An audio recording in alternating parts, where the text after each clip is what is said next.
예수님 우리에게 말합니다. 나에게 와서 배우라 라고 말씀하셨죠. 마태복음 11장 말씀에 보니 수고하고 무거운 짐진 자들아 다 내게로 오라.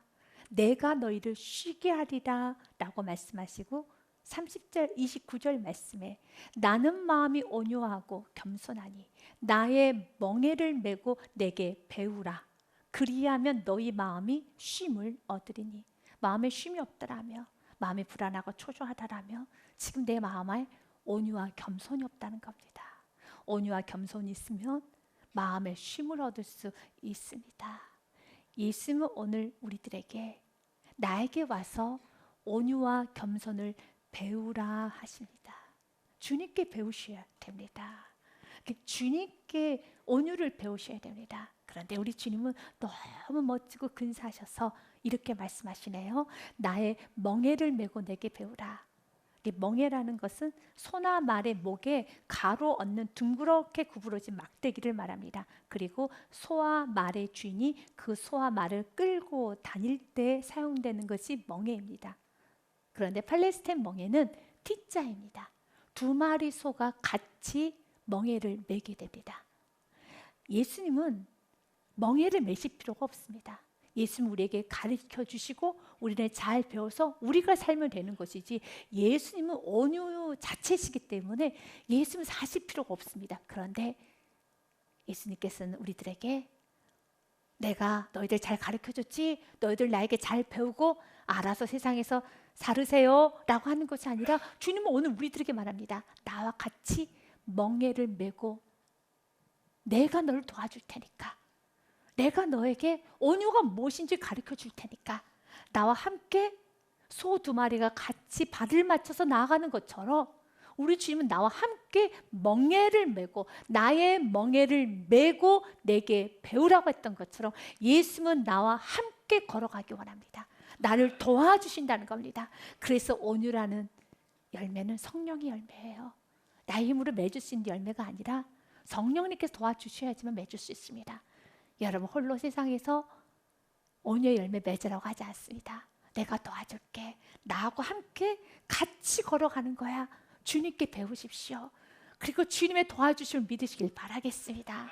그렇다면 예수님께서 나에게 배우라고 하는 온유, 또한 예수님은 나는 마음이 온유하다고 하는 그 온유의 뜻은 무엇일까요?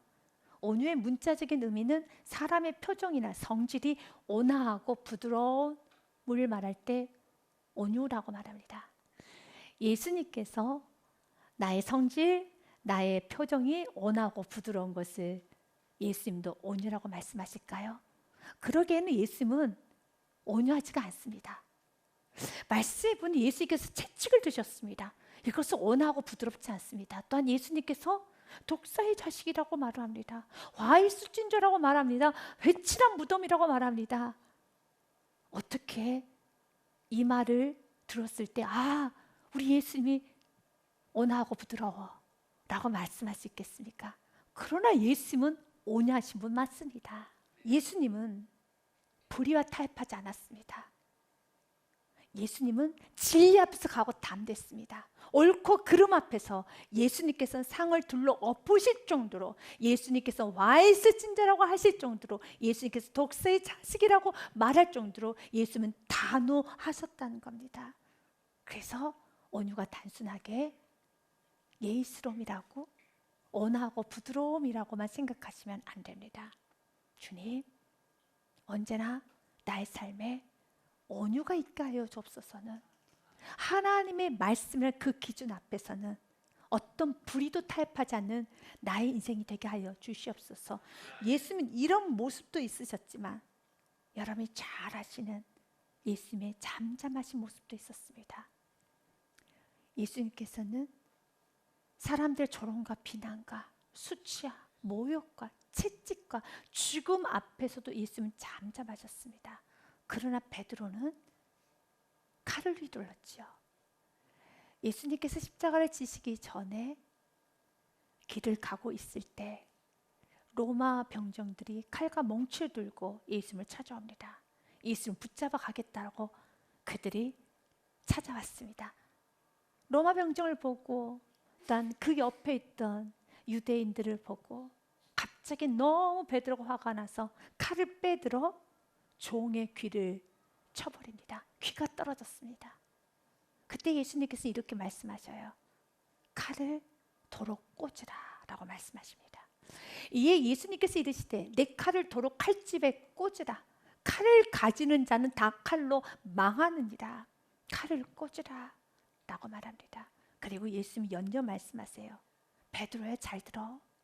내가 내 아버지께 구하여 지금 12군단도 더 되는 천사를 보내시게 할 수 없는 줄 아느냐?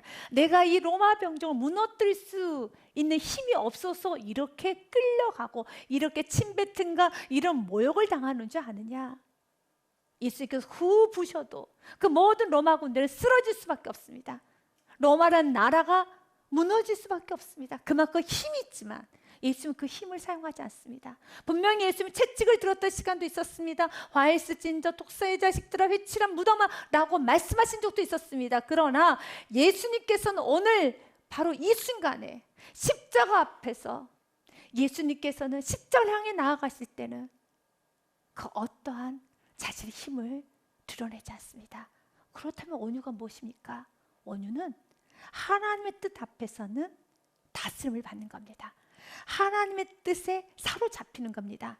하나님이란 주인, 그 주인에게 철저한 다스림을 받는 상태가 온유한 상태고, 우리가 맺어져야 되는 것은 나의 고집과 아집과 나의 생각과 나의 모든 이런 감정을 꺾고 나의 참된 주인이신 하나님의 말씀 앞에서는 다스림을 받을 수 있어야 됩니다. 사로잡혀질 수가 있어야 되는 것입니다. 그래서 조금 더 구체적으로 온유의 문자적 의미를 우리가 깨달으면 온유의 뜻을 알 수 있습니다. 온유는 헬라어로 프라우스라고 되어 있습니다. 이 프라우스는 여러 뜻이 있는데요. 세 가지 한번 보겠습니다. 첫 번째로, 어떤 사람이 병을 앓아서 고열로 고생하는데 약을 잘 처방받아서 열이 내려졌습니다. 그러면 사람들은 이제 괜찮아졌다라고 말을 하는 대신에 프라우스라고 말합니다. 열이 사로잡혀진 거죠. 열이 잡혔다라고 해서 프라우스라고 합니다. 또한 돌풍이 휘몰아칠 때 이제 다시 그 바람이 잠잠해지게 되면 바람이 잠잠해졌네 라고 하지 않고 프라우스, 바람이 잡혔다라고 합니다. 또한 야생마가 펄펄 날뛰고 있을 때 그 주인이 그 야생마가 주인의 말을 잘 들을 수 있는 줌마가 되어지는 걸 보게 되면은 이제 됐다, 이제 줌마가 되었구나, 이제 내가 이 말 위에 타서 그 말을 움직일 수 있구나 라고 되었었을 때 프라우스라고 합니다. 이것이 온유입니다. 온유는 사로잡혀지는 겁니다. 펄펄 뛰는 고열이 사로잡혀지는 것이고, 돌풍이 사로잡혀지는 것이고, 야생마가 사로잡혀졌을 때 프라우스, 온유라고 하는 겁니다. 바로 우리 안에 주인이 계시죠. 우리 안에 주인이 계신 바로 하나님께 사로잡히는 상태가 온유한 상태인 겁니다. 하나님의 말을 들을 수 있는 상태, 하나님의 다스림을 받을 수 있는 상태, 어떤 순간에도, 어떤 환경에도, 어떤 상황에서도 하나님께 사로잡혀서 하나님께서 나의 고삐를 끌어당기면 멈출 수 있는 상태, 그 상태를 온유한 상태라고 합니다. 그리고 성경은 말합니다. 온유한 자가 하나님의 나라, 이 땅에서도 천국을 이룰 수 있단다. 마태복음 5장 5절 말씀. 온유한 자는 복이 있나니 그들이 땅을, 여기서의 땅은 하나님의 나라, 천국을 말합니다. 땅을 기업으로 받을 것이며, 여러분의 가정이, 여러분이 머무는 곳이, 또한 여러분의 마음이, 여러분의 인생이 자그마한 천국이 되기 원한다면 하나님께 사로잡힐 수 있어야 됩니다. 나의 생각과 감정과 나의 모든 여러분 환경이 하나님께 다스림받고 사로잡혀서 마음껏 하나님께서 일하실 수 있는 자, 나의 고집이 꺾여지는 자, 프라우스, 온유한 자입니다. 예수님은 조롱과 비난, 채찍, 죽음 앞에서도 프라우스, 온유하셨습니다. 이사야서 말씀 그대로입니다. 그가 곤욕을 당하여 괴로울 때에도 그의 입을 열지 아니하였으며 마치 도수장으로 끌려가는 어린 양과 털 깎는 자 앞에서 잠잠한 양같이 그의 입을 열지 아니하였도다. 예수님께서 입을 열지 아니했습니다. 그러나 예수님께서 항상 입을 열지 아니했습니까? 아닙니다. 예수님 불의 앞에서는 입을 열었습니다. 채찍을 들었습니다. 큰 소리로 외쳤습니다. 그러나 또한 하나님의 뜻 앞에서 또 잠잠하셨습니다. 하나님의 뜻이라면 내가 멈출 수 있어야 됩니다. 하나님의 뜻이라면 나는 전진할 수 있어야 됩니다. 이것이 온유라는 겁니다. 온유는 나의 마음대로 사는 것이 아니라 온유는 하나님 말씀, 나의 참 주신 그분께 사로잡혀 사는 것, 바로 온유입니다. 예수님은 우리의 삶 가운데 이 온유의 열매가 맺어지기를 원합니다. 온유는 맺어지는 열매라면은 그 온유의 열매를 잘 맺기 위해서는 우리의 내면이 단단해져야 됩니다. 내면이 하나님을 믿는 믿음으로 단단해지면 우리 삶의 조급함, 성급함, 무례함, 거침, 그리고 두려움과 불안이 다 사라지게 되죠. 여러분도 경험해 봤을 겁니다. 하나님에 대한 믿음을 충만하고 하나님 일하시고 하나님 나와 함께 하시고 하나님 나를 받쳐주신다라는 그 믿음이 있으면은 우리는 조급해지지 않습니다. 우리는 두렵지도 않습니다. 과거 담대하게 조금 더 계획적으로 멀리 내다보면서 하나님 인도함을 잘 받으려고 세미하게 귀를 하나님께 열 수가 있습니다. 하지만 하나님에 대한 믿음이 사라지기 시작하면 불안하지요. 하나님의 일하심을 내가 느끼지 못한다면 너무 불안해합니다. 그래서 우리는 욕심을 부리고 이기적으로 행동하고 무례하게 말하고 무례하게 단죄하고 정죄하고 결정을 내려버리는 것이죠. 예수님께서도 이 땅에서 너무 멋지고 근사하게 온유하게 하나님의 뜻을 다 이룰 수 있었던 이유는 예수님의 내면은 단단했습니다. 예수님께서 세례 요한으로부터 세례를 받고 난 후에 하늘로부터 소리가 들립니다. 예수님은 이 말씀 붙잡고 살았습니다. 하늘로부터 소리가 있어 말씀하시되 이는 내 사랑하는 아들이요 내 기뻐하는 자라 하시니라. 아멘. 예수님 내면에 이 말씀을 가득 채웠습니다. 이 땅에 오셨던 예수님을 사람들은 싫어했어요. 미워했습니다. 분노하고 증오하고 비난하고 조롱까지 했습니다. 그때마다 예수님도 육신을 가지고 계셨기 때문에 상처라는 걸 받을 수 있었겠죠. 그러나 예수님 상처받지 않았습니다. 왜요? 내면에 하나님이 사랑하는 아들, 하나님이 기뻐하는 자라는 이 말씀으로 내면을 꽉 채웠기 때문에, 가득 채웠기 때문에 여러분들이 세상에 상처를 받지 않고 가고 담대하게 나갈 수 있는 건 하나님이 여러분에게 하시는 말씀으로 가득 채워야 되는 겁니다. 하나님은 오늘도 말씀합니다. 너는 나의 사랑하는 아들이란다. 나의 사랑하는 딸이란다. 너는 나의 기쁨이란다. 그리고 연이어 이사야 41장 10절 말씀에 주는 말합니다. 두려워하지 말아라. 무서워하지 말아라. 내가 너와 함께함이라. 놀라지 말아라. 나는 내 하나님이 됨이라. 내가 너를 굳세게 하리라. 참으로 너를 도와주리라. 참으로 의로운 오른손 너를 붙잡아 주리라. 아멘. 이 말씀으로 나의 내면을 채워야 되는 겁니다. 그래야지만 주님이 날 붙잡고 있구나. 나 홀로 있는 게 아니구나. 주님께서 지금 내 인생을 붙잡고 있고 내 인생의 처음과 내 인생의 마침도 주님 안에 있구나. 그분은 내 인생을 실수하지 않게 완벽하게 완전하게 나를 지켜주시고 보호하시는 분이십니다. 이 믿음이 있으면 우리는 어떻습니까? 조급하지 않아요. 우리는 온유하게 행동합니다. 우리는 각오 담대합니다. 우리는 외로워하지 않습니다. 여러분에게 아름다운 부부 이야기를 전해드리도록 하겠습니다. 한 중년분이 눈이 나빠져서 병원에 가게 되었습니다. 그런데 의사의 실수로 수술을 잘못하게 되어서 눈이 실명하게 됩니다. 아내는 절망 가운데 빠집니다. 너무 고통스러워합니다. 그때 남편이 아내를 위해서 위로하여 주고 그리고 아내의 눈을 대신하여 같이 생활을 합니다. 항상 길동무가 되어주고 아내의 길을 안내해주고 아내를 항상 보호해줍니다. 그런데 아내가 눈이 보이지 않는 실명이 되었지만 이제 일을 할 수 있는 그런 소일거리를 찾게 되어서 출근, 퇴근도 하게 되었습니다. 남편은 항상 아내를 데리고 출근을 하고 아내가 일이 끝나면 퇴근을 시킵니다. 그리고 아내와 함께 다닙니다. 그런데 어느 날 남편이 아내에게 이런 말합니다. 서로의 직장이 너무 멀다 보니까 우리 함께 가는 것은 무리인 것 같다. 당신은 내일부터 혼자 가. 라고 말합니다. 이제 그 말을 듣는 순간에 너무 속상하고 야속해서 세상에 믿을 사람 한 사람도 없어. 어떻게 나에게 이럴 수 있어? 그래, 인생은 나 혼자 사는 거야. 라고 하면서 이를 앙당 물고 그래, 나 혼자 가겠다. 그래, 내가 알아서 살게. 라고 하면서 혼자 출근하게 해서 집을 나섰습니다. 정말 남편이 따라오지를 않습니다. 혼자 가는데 너무 무섭고 두렵고 사람들의 말소리도 너무 크게 들리고 이리 치고 저리 치고 불안하고 너무 무서웠습니다.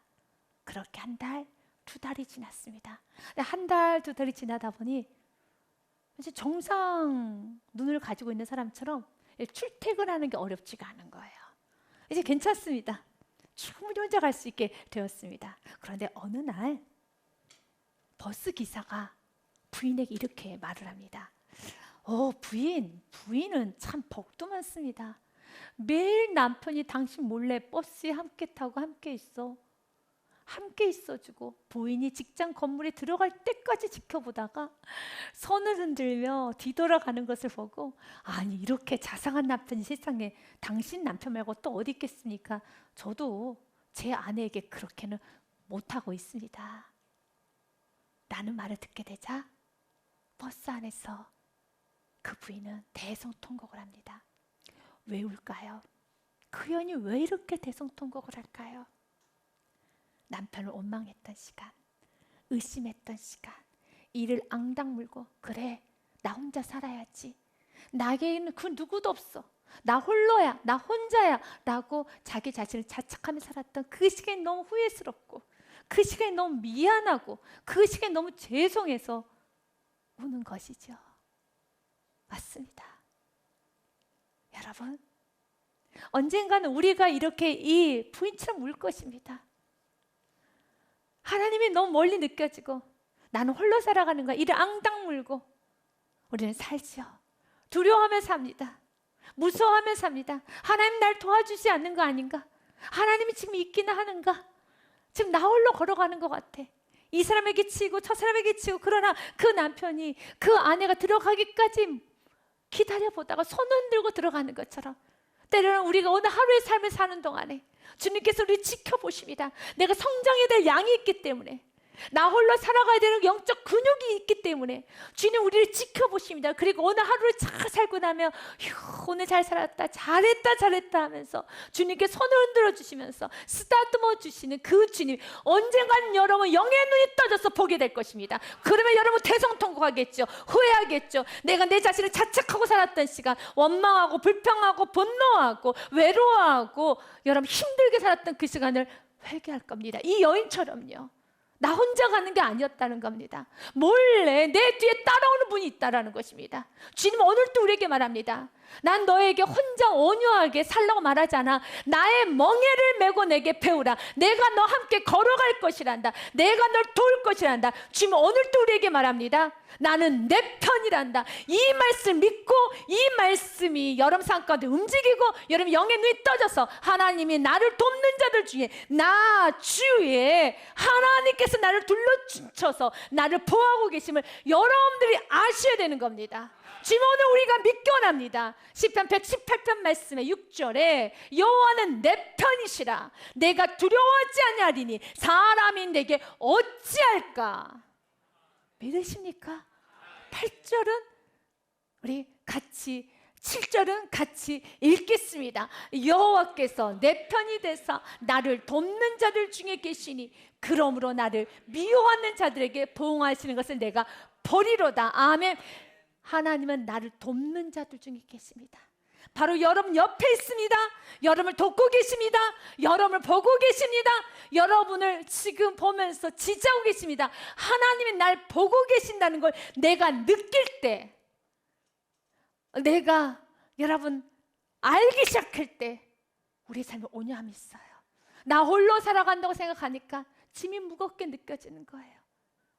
지쳐 쓰러지는 겁니다. 하나님이 지금 날 보고 있어. 하나님이 지금 나를 보고 있어.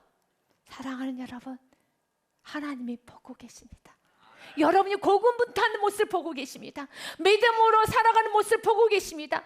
여러분들이 끝까지 버티고 있는 그 모습을 보고 계십니다. 여러분들이 부족한 믿음이지만 그래도 주님의 뜻 가운데 거하려고 그 모습을 보고 계십니다. 그 보고 계신 하나님을 여러분도 보아야지만, 여러분도 느껴야지만 여러분은 자신 있게 살아갈 수가 있는 것입니다. 모세를 향하여서 성경은 온유한 자다라고 성경 기록됐어요. 민수기 12장 말씀에 보니 이 사람 모세는 온유함이 지면의 모든 사람보다 더하니라. 그러나 우리는 알고 있습니다. 모세는 온유한 자가 아닙니다. 모세는 사람을 쳐 죽인 자이죠. 혈기가 넘친 자입니다. 출애굽기 말씀 2장 12절 말씀에 보니 좌우를 살펴 사람이 없음을 보고 그 애굽 사람을 쳐 죽여 모래 속에 감추니라. 어떻게 사람을 쳐 죽인 사람을 향해서 온유한 자라고 말할 수 있습니까? 그렇게 말할 수 없죠. 그가 사람을 쳐 죽이는데도 이유가 있어요. 11절 말씀에 보니 모세가 장성한 후에 한 번은 자기 형제들에게 나아가서 그들이 고되게 노동하는 것을 보더니 어떤 예굽 사람이 한 히브리 사람 자신의 동족을 곧 자기 형제를 치는 것을 본지라. 그래서 화가 나서 12절에 그 예굽 사람을 쳐 죽여 모래 속에 감춘 겁니다. 이유에 있겠지만 사람을 쳐 죽이면 안 되죠. 그는 동족을 사랑했습니다. 동족을 지키고 싶었습니다. 보호하고 싶었습니다. 하지만 그는 자신이 사람을 쳐 죽였다는 게 드러나게 되자 미디안 강야로 무책임하게 도망갔습니다. 그는 도망자입니다. 무책임한 자입니다. 그는 온유한 자가 아닙니다. 그랬던 모세를 하나님께서는 광야에서 40년 동안 온유 훈련을 시킵니다. 그리고 그의 나이 80세가 되었었을 때 이스라엘의 영적 지도자로서 그 모나고 모난 이스라엘 백성들을 40년 동안 광야에서 이끌어 가나안 땅을 향했습니다. 그리고 성경 말합니다. 모세는 모든 사람들보다, 지면에 있는 모든 사람보다 훨씬 더 온유한 사람이다. 주님은 오늘 우리들에게 말합니다. 바로 우리 안에 나의 힘으로, 나의 열정으로는 그 어떤 것도 할 수 없습니다. 하지만 40년의 온유 훈련을 받았던 모세는 이제 그는 신을 벗습니다. 그리고 철저하게 브라우스, 온유한 자가 되어서 하나님께 사로잡혀지고 하나님께 다스림 받아지고 어떤 환경에서 하나님의 뜻이라면 멈추지 않고 달려나가고 그리고 하나님께서 멈추면 멈출 수 있는 하나님께 다스림 받을 수 있는 자 모세가 되어갑니다. 그리고 성경 근량에서 온유한 자라고 합니다. 우리도 동일하게 말합니다. 우리 안에 있는 40세 모세는 십자가 못 박으셔야 됩니다. 여러분들의 열정, 여러분들이 잘 살겠다는 그 다짐, 그것 또한도 의미가 없습니다. 주님께서는 오늘 또 말합니다. 나에게 사로잡힘 받아야 된다는 것이죠. 하나님께 사로잡힘 받고 어떤 순간에도 어떤 환경에도 하나님께 사로잡힘 받는다면 그가 바로 온유한 자고 그에게 하나님은 땅을 주시고 바로 그가 머무는 곳이 천국 하늘나라가 됩니다. 하나님은 힘이 센 사람을 기뻐하지 않아요. 하나님께서는 여러분 말에 힘이 세고 내가 열심히 하겠다 힘이 센 사람을 기뻐하지 않습니다. 하나님은 다스림 받을 수 있는 자를 기뻐하십니다. 그래서 시편의 말씀에 보면 여호와는 말에 힘이 세다 하여 기뻐하지 아니하십니다. 사람의 다리가 억세다 하여 기뻐하지 아니하십니다. 세상은 그런 사람을 기뻐하지요. 힘이 센 사람, 다리가 억센 사람은 기뻐하죠. 야생마를 기뻐하죠. 그러나 플러스 영적 준마가 되셔야 하는 겁니다. 영적 준마는 무엇입니까? 11절 같이 읽겠습니다. 여호와는 자기를 경외하는 자들과 그의 인자심을 바라는 자들 기뻐하신도다. 아멘. 하나님께서는 힘이 센 자를 기뻐하는 것이 아니라 하나님의 인자하심을 바라보고 하나님에게 닷을 받고 하나님께 사로잡혀 있는 자들 참으로 기뻐하시고 그 사람을 통하여서 천국을 이루어 가십니다. 이번 한 주간에도 온유한 열매를 많이 맺으셔서 여러분이 가는 곳마다 아름다운 하나님의 나라 천국을 이루어 가시기를 주님의 이름으로 축복드립니다.